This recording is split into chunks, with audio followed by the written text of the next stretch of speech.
মানুষ হইয়া যদি আমার প্রিয় আল্লাহওয়ালার সাথে সম্পর্ক লাগাও, তোর দাম কেন আমি বাড়াবো না? আপনারা জানেন দুনিয়াতে আল্লাহর এক বড় দুশমনের নাম ফেরাউন, জানেননি? বলেন তো সেই ফেরাউনের স্ত্রীর নাম কি? আসিয়ার হিসাব জানেননি? আসিয়ার দাম কত? রহমতের নবী বলেন হাসরের দিন জান্নাতের ভেতরে আসিয়ার সাথে আমি মুহাম্মদের বিবাহ হবে।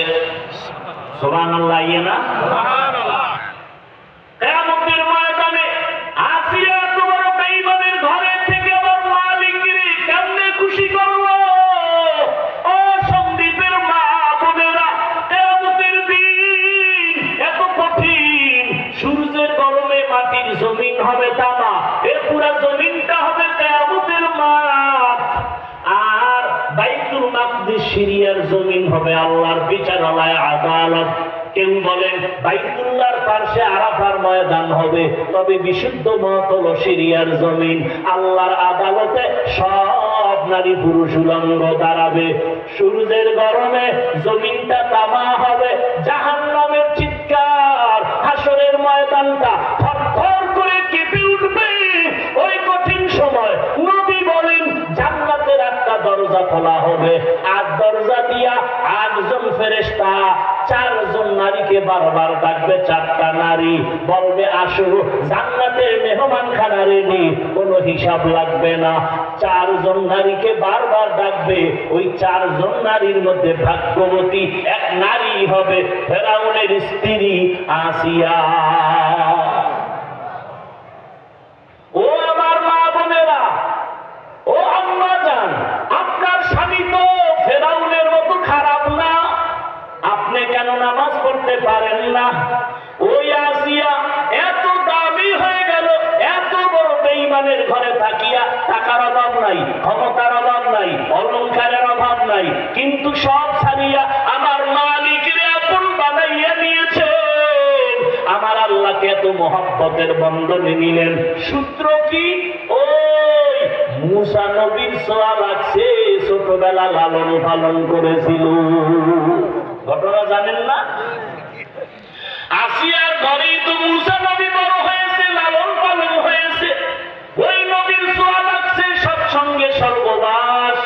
আসিয়াকে মাওলায় কবুল করলো। একদিন ফেরাউন গোপনে হঠাৎ করে শুনে আসিয়ার জবানে আল্লাহর নাম উচ্চারণ হলো। ফেরাউন কয় আসিয়া তুমি কার নাম বলছো? বলে আমি আমার রবের নাম। তো রব তো মিশরের রব, আমি তুমি মিশরের রব হতে পারো, কিন্তু তোমারে যিনি বানাইছেন তিনি আমার আল্লাহ। আমি তোমারে রব বলে মানি না, আমি আমার আসমানের মালিক, জমিনের মালিক, হায়াতের মালিক, মৌতের মালিক যিনি তাকে মানি। ফেরাউন কয় সর্বনাশ, নিজের ঘরে আগুন লাগলে উপায় কি?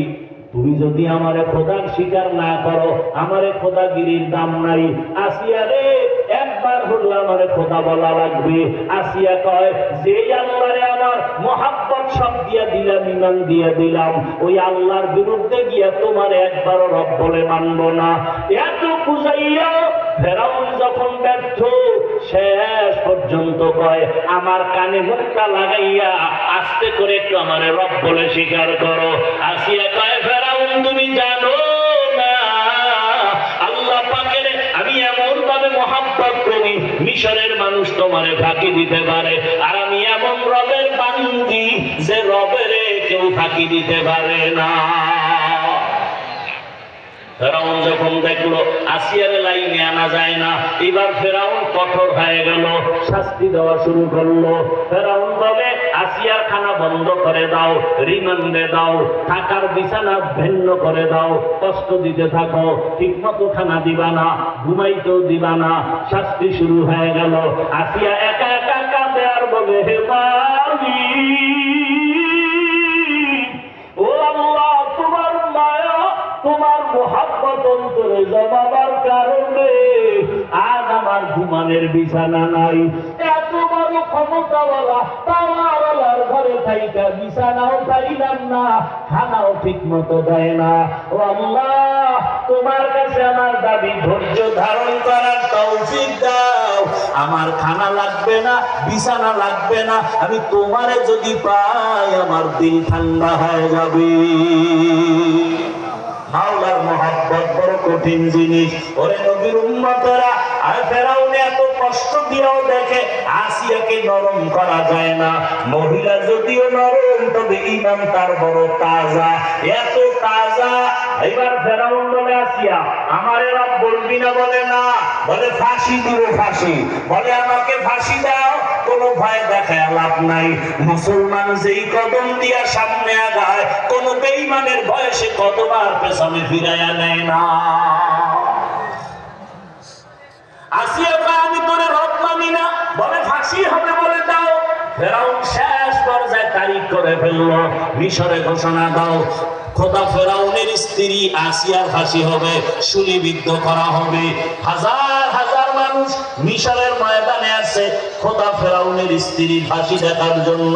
হাতে পায়ে রশি লাগাইয়া ফেরাউনের স্ত্রী আসিয়াকে নিয়ে যখন ফাঁসির মঞ্চে নেয়, আসিয়া কান্না করে আর বলে, মালিক, এ দুনিয়া আমার টাকা নাই, পয়সা নাই, এত কিছু ক্ষমতা থাকার পরও সব ছেড়ে দিলাম।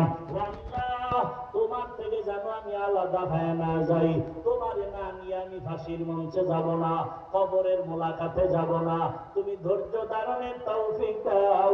আসিয়া কান্না করে আর ফাঁসির মঞ্চের দিকে হাঁটে। হঠাৎ করে তাকায় দেখে রাস্তা দিয়া জামানার নবী মুসা হেঁটে যায়। চোখের পানি ছাড়িয়ে ডাক দিয়ে কয়, নবী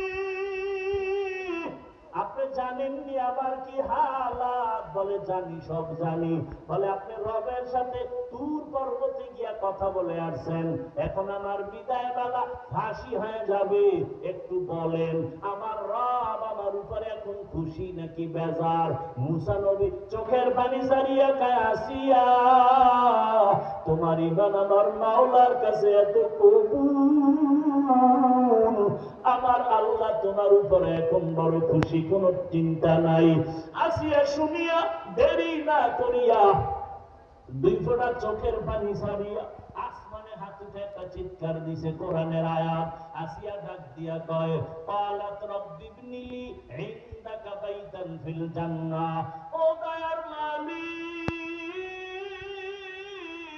আসিয়ার দুনিয়াতে খানার কষ্ট, ঘুমের কষ্ট, থাকার কষ্ট, এত কিছু হাতের নাগালে পাইয়া ফেরাউনের সব ছেড়ে দিলাম। বিদায় বেলা তোমার কাছে একটা দাবি, জান্নাতের মধ্যে তোমার পাশে একটা ঘর বানাইয়া দিও, জান্নাতের ভেতর একটা ঘর বানাইয়া দিও তোমার পাশে। আসিয়া কান্না করে দোয়া করে, আবার ফাঁসির মঞ্চের দিকে হাঁটতেছি। কিছুক্ষণ পরে আসিয়া আবার আসমানে তাকায়া এখন আর কাঁদে না, চোখের পানি বন্ধ, হাসতেছি। ফেরাউন বলে, বিপদের কালে হাসো কেন? আসিয়া ডাক দিয়ে কয়, ফেরাউন তোমার সে পাওয়ার নাই যে পাওয়ার আল্লাহ আমারে দিছি। আমি মাত্র দোয়া করেছি আল্লাহ জান্নাতে আমার জন্য একটা ঘর বানাবে, তাকাইয়া দেখতেছি ওই জান্নাতের ঘরের চেহারাটা, ছবিটা দেখা যায়।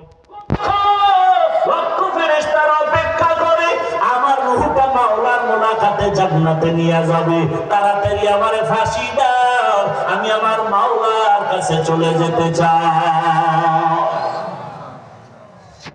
ও এলাকার মা বোনেরা, আল্লাহ সন্তান দান করেছেন, সন্তানটাকে আদর্শওয়ালা সন্তান রেখে যান। ডাক্তার বানাবেন, ইঞ্জিনিয়ার, প্রফেসর, কোরআনওয়ালা বানায় যাবেন, নবীর আদর্শওয়ালা বানায় যাবেন, জীবনটা ধন্য। ডাক্তারিও করবে, কোরআন পড়বে, নামাজ পড়বে, মা বাবার জন্য দোয়া করবে। ও আমার যুবক বাবারা, কয়দিন আর দুনিয়ায় বাহাদুরি করো না। চোখের সামনে কত লাশ আর লাশ, আল্লাহর দরবারে তওবা করো। জীবনে গুনাহ তো কম করো নাই, মনের চাহিদা পূরণ করতে গিয়া কত রাত মোবাইল চালাইয়া গুনাহ করে কাটাইলা, এখনো কি আশা পূরণ হয় নাই? জীবনের আশা পূরণে কতবার দাড়ি কাটলা, নামাজ ছাড়লা, কতবার পার্কে পার্কে দৌড়াইলা, এখনো কি তোমার আশা পূরণ হয় নাই? দুটো পায়ে হাত রেখে বলি তওবা করো, মনটাকে বুঝাও। তোমার মতো জেনারেল লাইনে, বাংলা লাইনে, তোমার লাইনের যুবক যদি চাকরি করে নামাজ পড়ে তুমি পারো না কেন? তোমার মতো কত সন্তান র্যাব, আর্মি, পুলিশ, বিডিআরের চাকরি করে নামাজ পড়ে তুমি কেন পারো না? ও পর্দার আড়ালের আম্মা জান, আপনার মতো কত মা পর্দা করে নামাজ পড়ে, স্বামীর মাল হেফাজত করে, মোবাইলে সময় নষ্ট করে না, আপনারা কেন পারবেন না? আল্লাহর কাছে তওবা করেন, মনে মনে বলেন, হে মালিক, আর নামাজ ছাড়বো না, দাড়ি কাটবো না, বেপরদায় চলবো না। ও মা, তওবা করেন, আর বেপরদায় চলবেন না, নামাজ ছাড়বেন না, মোবাইলে সময় নষ্ট করবেন না, স্বামীর মাল খেয়ানত করবেন না।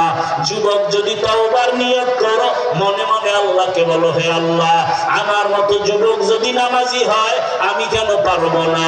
তওবা করলাম, আর গুনাহ করবো না, নামাজ ছাড়বো না, দাড়ি কাটবো না, বেপরদায় চলবো না। মা বাবার দোয়া নিয়া, শিক্ষকের দোয়া নিয়া, উলামায়ে কেরামের দোয়া পরামর্শ নিয়া, নবীজির সুন্নাত অনুযায়ী জীবনটাকে চালাবো। তওবা করার যদি নিয়ত হয়, দুটো হাত আল্লাহকে দেখায় দাও। আয় আল্লাহ, আমাদের হাতগুলো কবুল করে নেন। আয় আল্লাহ, আমাদের তওবা কবুল করে নেন। তওবার উপরে মজবুত হইয়া চলার মতো তৌফিক দান করেন। আমার যুবক, বৃদ্ধ, মা বোন সবার হাত আপনি কবুল করে নেন।